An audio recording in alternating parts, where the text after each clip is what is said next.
L'interview du Lieutenant Général Kayumba Nyamwasa avec Newzroom Afrika a révélé des vérités troublantes sur l'implication du Rwanda dans le conflit en République Démocratique du Congo. Il évoque des accusations de soutien au M23, critique fermement le régime de Paul Kagame et plaide pour une approche diplomatique. Cette discussion offre une plongée dans les tensions qui secouent la région des Grands Lacs. Mais la question demeure. Peut-on vraiment croire à la sincérité de ces propos? Une analyse critique de cet entretien est nécessaire pour mieux cerner les enjeux et les motivations qui l'entourent.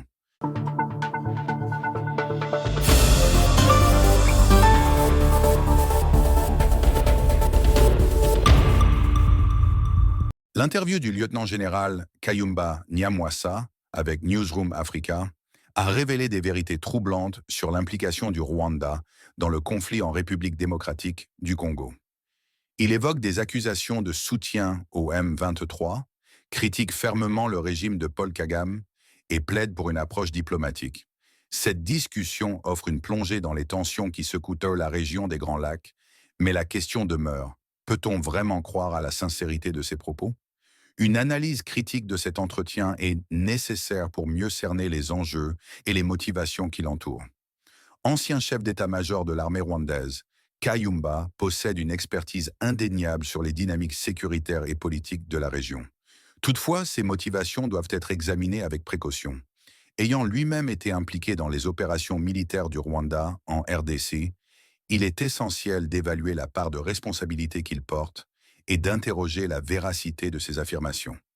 Son discours s'inscrit dans une logique d'opposition au régime actuel, ce qui pourrait biaiser son analyse des événements. Dans cet entretien, Kayumba retrace l'historique des tensions dans la région des Grands Lacs, mettant en lumière le rôle du Rwanda depuis 1996. Il insiste sur la nécessité d'une solution politique et inclusive au conflit, une position difficile à contester étant donné l'échec des multiples tentatives de résolution par la force. Toutefois, il omet de mentionner son propre rôle dans les interventions militaires passées, ce qui remet en question l'objectivité de son point de vue. Un point central de l'interview est la question du M23, un groupe rebelle dont l'implication du Rwanda dans son soutien est largement suspectée. Kayumba ne nie pas cette réalité, affirmant même que Kigali a soutenu plusieurs groupes armés dans le passé. Si cette reconnaissance n'est pas nouvelle, le fait qu'un ancien haut responsable militaire la confirme publiquement renforce la crédibilité des accusations portées contre le régime rwandais. Cependant, Kayumba présente le Rwanda comme le principal acteur nuisible de la région, omettant d'évoquer les responsabilités des autres pays et groupes armés. La RDC elle-même, les milices locales et d'autres nations ont également un rôle dans l'aggravation du conflit, rendant cette vision quelque peu partielle et simpliste. Il aborde également la question des réfugiés rwandais dispersés à travers le monde, suggérant que leur exil est la preuve de l'instabilité du pays. Si cette observation est pertinente, elle demeure subjective. Les raisons de l'exil sont multiples. Certains réfugiés sont des opposants politiques, d'autres ont quitté le pays pour des raisons économiques ou personnelles. Il est donc difficile d'établir un lien direct entre leur départ et la gouvernance de Kagame. Kayumba critique en outre le manque de pluralisme politique au Rwanda, pointant du doigt les résultats écrasants des élections présidentielles en faveur de Kagame. Il dénonce la centralisation du pouvoir et l'absence d'opposition crédible, mais ne propose pas de solution concrète pour améliorer la situation politique du pays.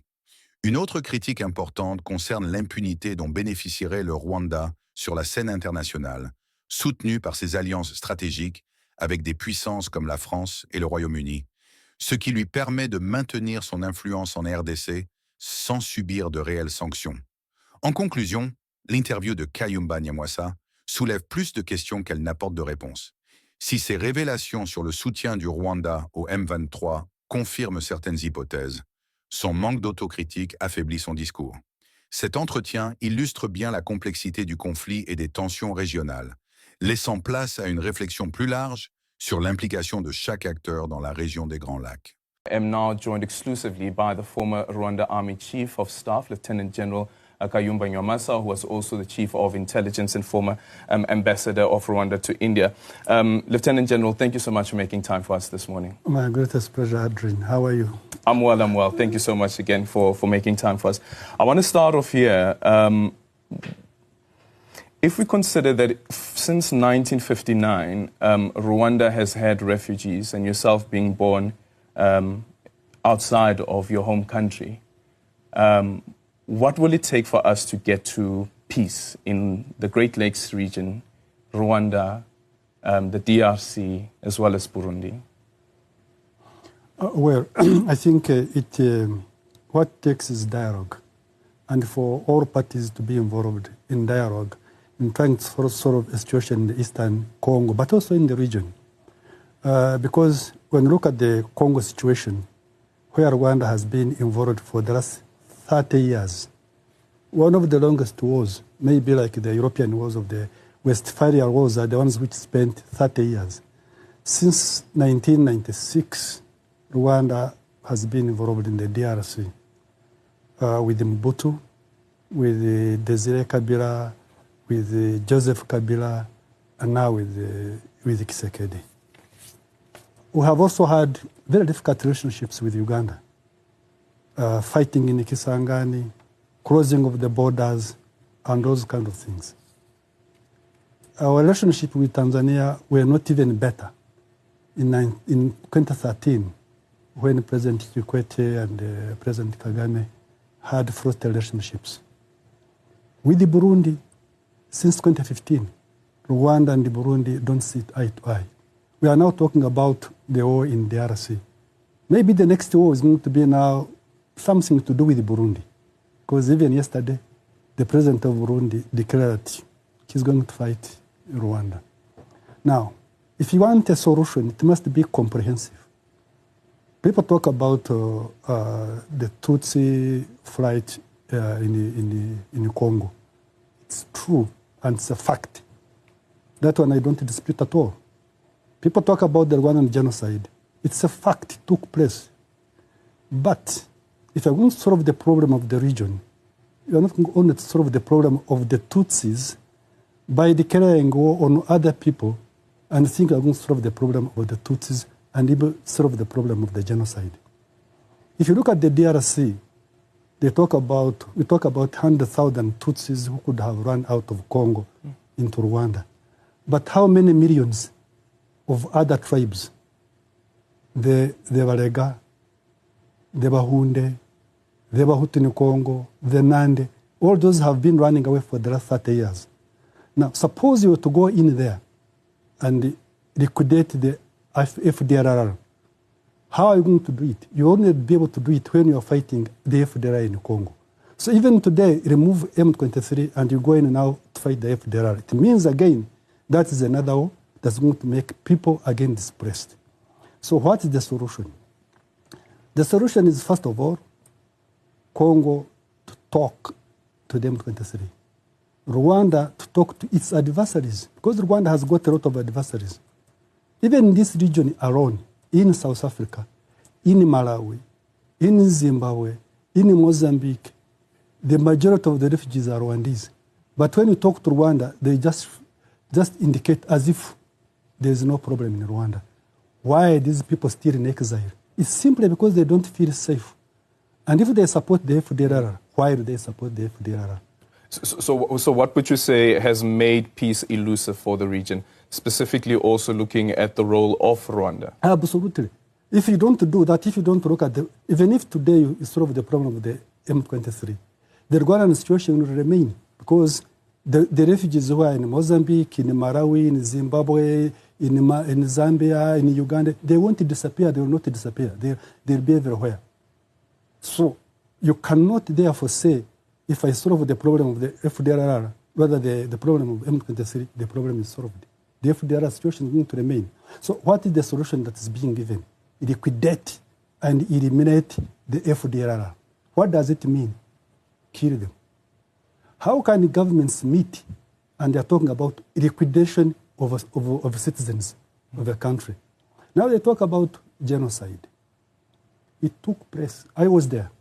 I'm one of those who helped in stopping the genocide, and I'm Tutsi. So this is something I'm talking from the position of understanding. But since that time, has Rwanda ever sat to discuss with the people it ever defeated? No. Yeah. Just quickly on the FDLR, Yes. quite recently we had a press briefing with our Minister of Defense, the Deputy Minister of Defense, as well as our International Relations Minister. Yeah. And the Minister was then explaining, this is now the Defense Minister, Enji Muteka, explaining what happened when there was the firing of shots, as she describes it, over their heads in the Sake region. She then says that it then emerged that the shots were actually fired from the DRC into Rwanda, and Rwanda then had to retaliate. Is that your understanding of what is going on here as well? That it is the FDLR that are also being seen by Rwanda as aggressors who are based in the DRC with the backing of President Felix Tshisekedi? I have no reason to believe that Rwanda should not be concerned about the FDLR. Any country that has got people, the enemy is armed, has to be concerned. But how do you solve it? You solve it by talking to those people and looking at their concerns. Let me tell you, Adrian, if you have got elections in Rwanda and the president allocates himself 99.9%, how do you expect... Allocates himself, he says it's a democratic process. Well, I'm telling you now, 99.9%. And you have been in power for the last 30 years. Even Mandela, if he was here, if he was still alive, I don't think he would be electing 99.9%. So you must also look at why are these people oppose the government of Rwanda. And when I talk about the refugees, don't talk about the people who are in Congo, the FDLR only. What about the refugees in these countries I've told you? In Malawi, in Zimbabwe, in Zambia, in Mozambique, in Europe, everywhere. And by the way, including the survivors of genocide. When I'm talking about the refugees who are now the Rwandan refugees, it includes survivors of genocide. It includes Tutsis like me who fought for the regime which is in power. Now, if you don't address that, and you think you are not going to address the situation of the M23, it's half a measure. Another thing is, how are you going to solve the problem of the region between Rwanda and other governments? If Burundi is saying what they are saying, if they are crossing borders with Uganda, so what happens? Maybe the war is going to shift from Congo to Burundi. And exactly as we speak now, the M23 seems to be moving to take Bukavu. If we take Bukavu, it means you are in South Kivu and in the plain of Rutsizi. In the plain of Rutsizi, that means you are going to have a link between the M23 and the Red Tabara who are fighting the government of Burundi. So what you have in the North Kivu is likely going to shift into South Kivu. So the issue is the issue of leadership.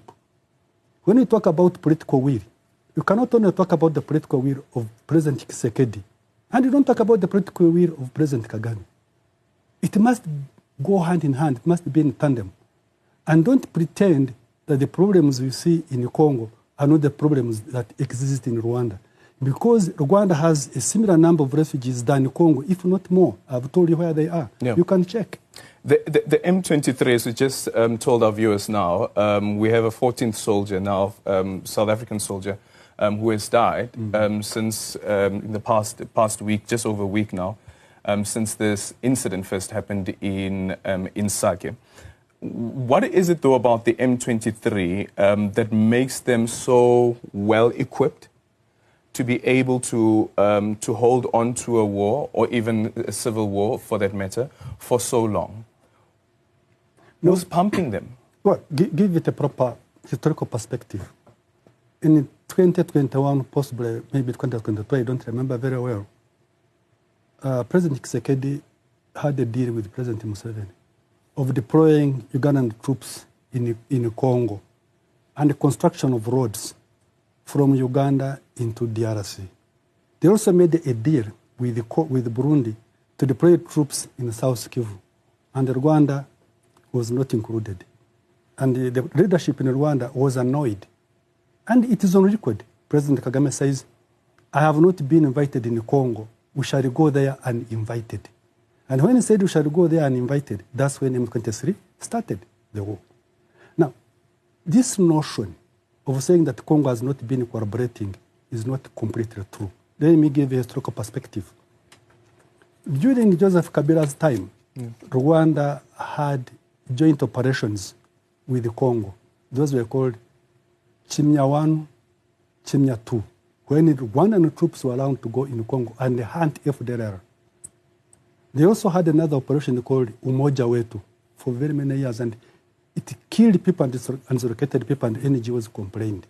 In 2019, President Tshisekedi invited the Rwandan troops into Congo to go and kill the leadership of FDLR, and they did. Now, these things, when they say FDLR, how many times does Rwanda want to be allowed to go into Congo? I'm giving you all those incidences when they went there in Congo and on the invitation and permission of the government of Congo.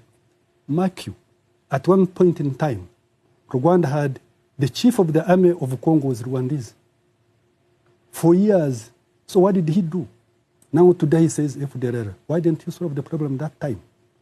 So all these things, FDLR does exist, and I can tell you, for Rwanda to have concern is legitimate. And for having think about the Tutsis is legitimate. But what about other tribes? You don't go to save one ethnicity and then you eliminate 10 ethnicities and finish them. Okay, we're going to continue the conversation now with Lieutenant General Nyamwasa after the short break. One of the other issues that I want to look into is what the future looks like, but also when we speak about the future, accountability. Who should be held accountable for what we're currently seeing in the atrocities that are being carried out, specifically in the DRC, the instability that we're seeing in the DRC and the broader Great Lakes region. The question, I just quickly want to go back around this question around the M23. The United Nations expert report is saying that the M23 is being supported by the Rwandan Defense Force. Do you know about this? Well, yes, I know about it. It's not the first group that we supported. That you supported as the Rwanda Defense Force? It's an open secret. I don't know why even people want to hide about that. Because the Rwanda government is denying that? Well, you know, the Rwandan armed forces toppled Mobutu. And at the beginning, we denied.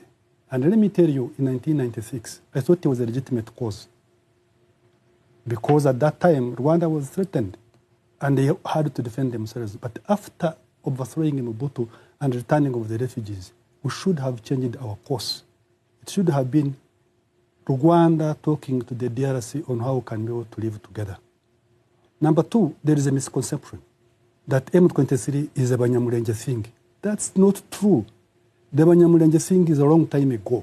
It ended in 2002, actually 1998, when General Kabarebe left Kinshasa. That is the end of the Banyamulenge issue, got finished. For your information, during Kabira's time, Azarias Ruberwa, who is a Munyamulenge, was the vice president. Nyarugabo, who is a Munyamulenge, was the deputy speaker in the government. General Malik was the deputy army commander. Bisengimana was the head of the police. There are so many, even today, there are a lot of Munyamulenge who are brigade commanders, regional commanders, battalion commanders, including General Masunzu, who has just been appointed recently as a zonal commander, and General Gasita, who has been appointed recently. They even have a minister Munyamulenge in the government. The Minister of Infrastructure in Congo is a Munyamulenge. So when people here in South Africa talk about Munyamulenge, it's a misconception, it's a lie, it's not true. Mm-hmm. The issue of Munyamulenge is different from M23. So people are confusing these things. And definitely, when they talk about the Sun City, the Sun City agreement, well, we participated in that with some of the colleagues I've seen talking about it. But at that time, who were involved? It was the RCD that was mainly a Tutsi group. There was RCD Kisangani of Wamba Dia Wamba. Then there was Bemba, MRC. All those became vice presidents to Kabila. And when they became vice presidents to Kabila, which agreement did Kabila violate when he allowed them in the government? And these people have remained there. Bemba is in Kinshasa now, he's a minister. And all these people I've told you are in the government. Mm-hmm.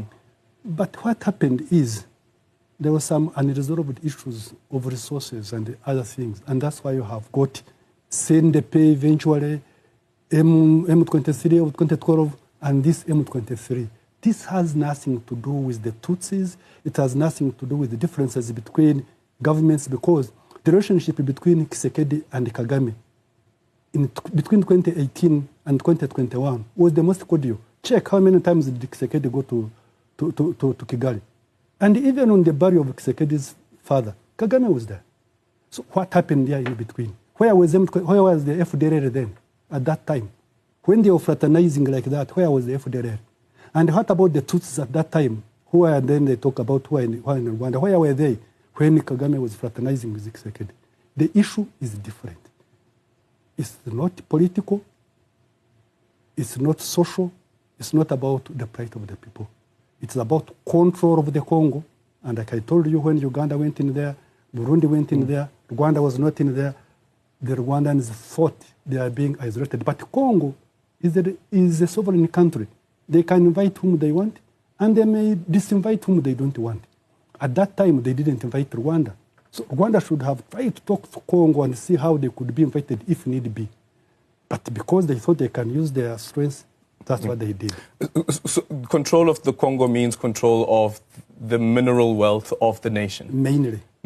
And to do that, you need to control the politics. Yeah. So who are the actors that are behind all of this? Who are the people that are pulling the strings?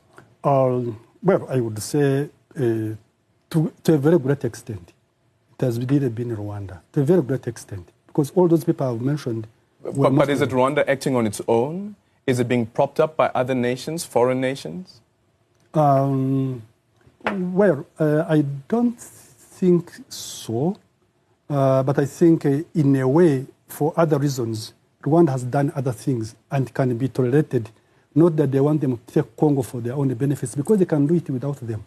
They can still be able to do it without them. And I think Tshisekedi would also don't mind to work maybe with those other foreign forces we are saying.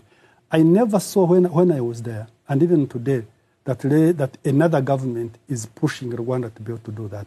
I hear people say it could be possible now, but at that time I never saw that kind of situation. Yeah, and the reason that I asked this question as well is we've shared with our listeners, our viewers during the week a Business Day report. Yeah. This is in relation to a report from the United Nations, a midterm report by a group of experts that said that the M23 forces in April 2024 managed to seize Rubaya, including its mineral production. And based on that, a road was also built that would lead into Rwanda. And once the minerals then get into Rwanda, they would be certified as minerals from Rwanda. Yeah. And that's a point that has been stressed by the ambassador of Rwanda, the ambassador of the DRC to the United Nations. Amongst the calls that she's making as well is that there should be an embargo on minerals being sold from Rwanda because those are minerals that are actually coming illegally from the DRC. That is true. That is true, but you don't need, Rwanda doesn't need to have support of the government to do that. They do it and they sell them to international companies who are ready to pay money. But Rwanda's influence and possibly the impunity you see is based on other things. For example, going to Capo de Gallo and they secure French interests. Then the French interests are going to keep Rwanda's situation in Congo under wraps. Then the British, Rwanda makes a deal with the British to take some refugees from Britain to Rwanda. And when you do that, then Britain is going to keep quiet about it. Then you are going to have, let me say, the United States of America. Rwanda does certain actions which possibly Americans feel helps them in let me say, Central African Republic, where Rwanda is deployed and the Russians are deployed in there, and then definitely the Rwandans are there, and maybe they talk to the Americans for whatever reason. So these things go on like that. But Rwanda has been taking Congolese resources really for a long time. Was it even during your 10 years as Chief of Staff? How did you guys do it? Yeah. How did you do it during your time as the Chief of Staff? So it's not the soldiers who do it. It is the civilian Rwandan companies, Crystal Ventures and others who do it. What the soldiers do is that for them, they just capture the area, and no soldier in Rwanda, by the way, they are very disciplined soldiers. The Rwandan soldiers are very disciplined, very well trained, and extremely professional. They don't go into mining, never. It is the civilian companies who are under the ruling party, the RPF, who do the mining, who do the selling, and the soldiers are not involved at all. But they play a role, though, in terms of the security. Absolutely. Yes. They play safe passage. They do escort those things, they escort for them. Yeah, that's what they do. I quickly want to bring you in on the Cette meeting and the resolution that was made there. Part of the resolution is to mandate the Cette organ, a Troika of Defense and Security Cooperation, to engage all state and non-state parties to the conflict to a ceasefire process to protect the lives and facilities and smooth flow of humanitarian support. But there's also then the call to have the defense ministers, chiefs of defense and troops contributing to the countries, to the DRC, to ensure that the SAMI DRC troops are safe and facilitate immediate repatriation of the deceased troops and so forth. Is this the right approach? And yeah. SADC is also saying, like the EAC had said, let's have a dual summit. Absolutely. I agree. Engagement is the best thing to do. These issues are not going to be resolved by war. I've told you this war has been going on for the last 30 years. And simply because it has been held piecemeal. While we were discussing the issues of Congo and Rwanda, there has never been any discussion between the issues between Burundi and Rwanda. But even the Rwandese themselves, between the Rwandese who are outside the country and the Rwandese and the government of Rwanda, that has never been done. Even if today, like I told you, we are going to solve the problem of the M23, the Rwandese opposition will always remain there, in Congo and everywhere. So when you talk about the meeting of ministers of defense, the chiefs, that's fine and that's good. It's the best way to go. Yeah. But then what are they going to address? If they are going to address only the M23, in 3-4 years, we shall have an M23 4 or 5. And the President Museveni is saying as well, and I know that you say that it's not entirely true that the DRC doesn't want to participate, but he is saying that we will force President Tshisekedi to actually speak to the M23 and engage the M23, because that needs to happen. Yeah. Well, they can force him to talk with M23 and even come with a piecemeal resolution, just like they did in 2002 and 2009 with CNDP, in 2013. But even when Tshisekedi is gone, if you have not solved the fundamental problem of the DRC, still there will be something else that's going to come. Yeah. So they must be able to look at some of these things. Forcing Tshisekedi is one thing. They don't need to force him anyway. I think you should accept to talk to them. But you should ask Rwanda to also talk to the people who are opposed to Rwanda, because there is no way it's going to have the M23 gone, and then you have Rwanda and these other people, again in Congo, displacing people, saying that they are looking for the FDLR. Otherwise, you are going to have a problem. Lieutenant General, quick 2 questions. Yes. This is now on you as the individual. Yeah. Is your life still under threat? Well, you know, I cannot be able to guarantee. I'm not hunting myself. Somebody else is hunting me. Maybe you should be able to answer the question and say they have stopped. Okay, let me ask you this one. Do you still fear for your life? Oh, a lot of Rwandese fear for their lives. That's why hundreds of thousands of Rwandese are in exile. So just like other people, even me, it's the same thing. And you still believe that President Paul Kagame is behind it? Because, you see, I'm not arranging anything. This is a court decision. The court here in South Africa ruled in Kagiso that I was targeted by the government of Rwanda. People were arrested, some confessed, and they were convicted to 12 years in prison. So this is not hypothetical, it's real. Yeah, so yeah, that's true. It's a fact. And my friend here was killed. Patrick, yes. Patrick Karegeya. And then even the court in Rwanda also ruled that the people who killed him came from Rwanda, sponsored by Rwanda, and they are actually now in Rwanda. And this is the court. This is a court decision. It's not an allegation. It's a court decision. You may not believe me, but at least believe your courts. Yeah, but that court's decision also makes reference to the Spanish indictment. Yeah. The Spanish indictment then fall away, but now we understand that it has been revived again back in 2017. Have you heard anything from the Spanish as well? And what's your take on the allegations that you also played a key role in during the genocide and the killing of Spanish people? No. Because that one has already been taken off. It has already been lost. Even the French case has already been ruled. I even have judgments talking about this thing that never happened. So that thing that no longer exists now. That's no longer a case for you. Just quickly there's a statement that just came in actually. Rwanda rejects the summit accusations against the RDF. Rwanda rejects the accusations against the Rwanda Defense Force made in the statement by SEDEC. The RDF defends Rwanda's borders from threats and protection of civilians. It does not attack civilians. What's your take on that? Well, you see, we are all soldiers. When you throw bombs and you throw grenades and all these kind of things, you don't know where they go. And particularly in a populated area like Eastern Congo. So you can't say we never attacked civilians, as if when you are throwing those bombs, you are even going to direct them where to go. And when people are in camps, are moving, all these kind of things. The fact of the matter is, you do certain things and you admit them. Several times I've seen President Kagame on TV admitting that they have got forces in Congo. On 2 occasions, he said, if our forces are in Congo, why should they not be there? So that's an exception, accepting. Number 2, they talk about defensive measures. Where? In Rwanda or in Congo? These defensive measures are in Congo. The Rwanda peace agreement between Rwanda and the DRC, which is supposed to be signed, talks about withdrawing of Rwandan troops. It can't be on Rwandan territory. It must be on Congolese territory. So when you are there and you are fighting, and there are people all over the place, you can't claim nobody dies. So are you telling me when you watch on the TV and you see hundreds of thousands of women, children running away, are they running away because somebody's throwing some balloons? They're not running away from balloons. They're not running away because somebody's giving them flowers.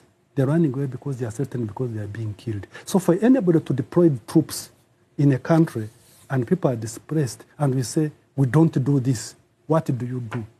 When you throw bombs, when you see people running, what happens? We have seen civilian bodies lying down in Congo dead. We can't know who killed them.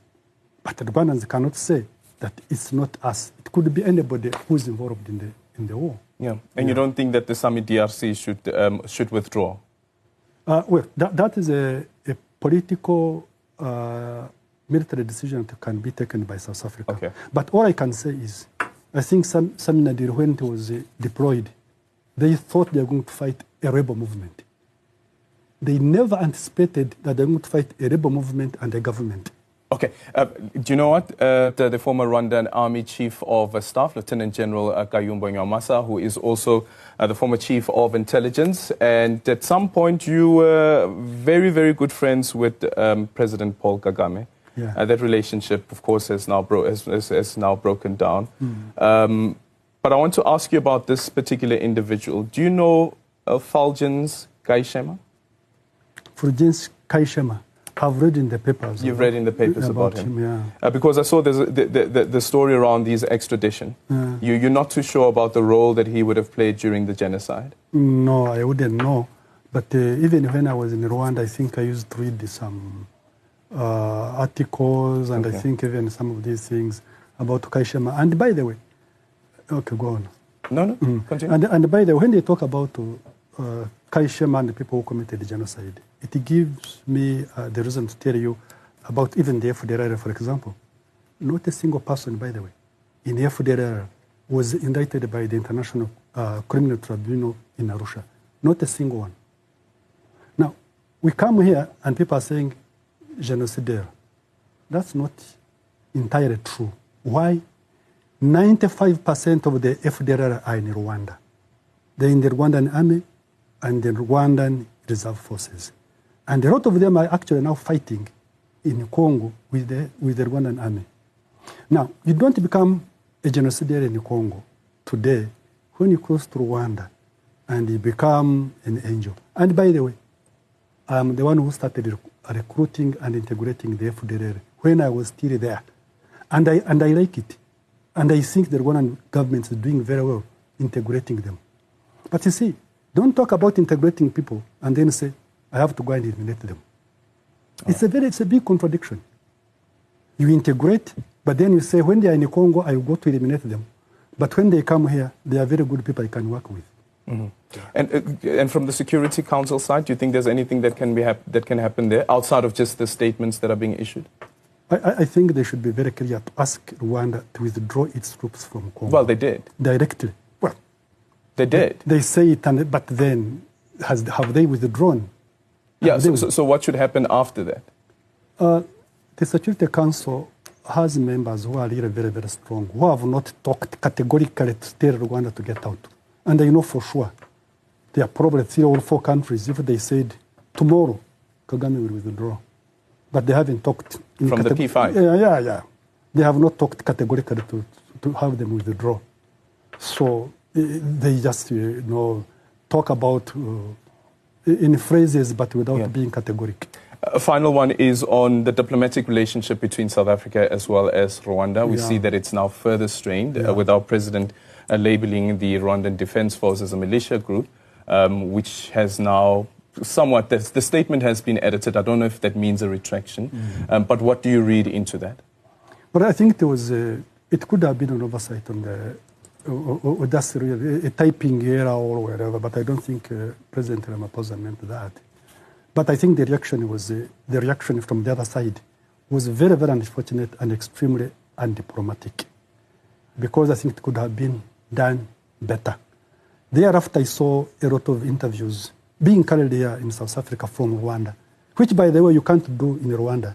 The Rwandese can come and carry interviews on your radio stations and call your president what they want.